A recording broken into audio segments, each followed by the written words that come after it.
لێرە ئەمە کۆمەڵێ خاڵمان نووسیوە کە خۆی لە 8 خاڵا بینێتەوە بە کورتی باسیەکەین و ئێمە یەکەم خاڵی ڕاستپاردەکان ئەوەیە کۆنفرانس ئەرکداری کردوین کار بکەین لەگەڵ کەسانی بڕیار بەدەست لە نێوەندە حکومی و حزبیەکاندا بە مەبەستی دروستکردنی میدیایەکی نیشتمانی بۆ گەڕانەوەی ئینتیمای نیشتمانی لە لای تاک و کۆمەلگا.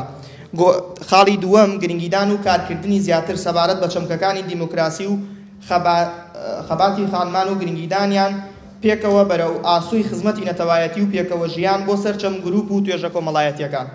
داڕشتنی سیاسەتی نەتەوەیی بۆ کار و کارسازی گەنجان بە جۆرێک بتوانن لە ڕێگەی ئەو کارەی ئەیکەن خزمەت بە دۆخی نەتەوەیی و نیشتیمانی بکەن.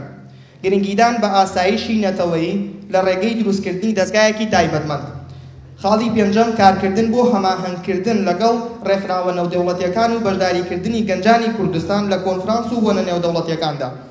شەشەم خاڵ خەباتکردن بە ئاراستەی کەمکردنەوەی نادادی کۆمەڵایەتی و کێشەکانی پەیوەست بە چینایەتی بە جۆرێک تاکێک بەرهەم بێت کە خزمەت بە خاک و نیشتیمان بکات و باوەڕی بە یەکسانی و دادپەروەری کۆمەڵایەتی بێت.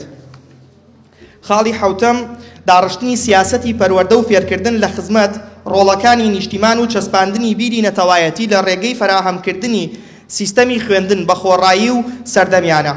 چارەسەرکردنی کێشەی بێکاری بەپێی ئەو پلانەیە کە ڕێکخراو و ناوەندە نێودەوڵەتیەکان دایان ڕۆشتووە بە مەرجێک لەگەڵ دۆخی ئێستای کوردستاندا بگونجێت.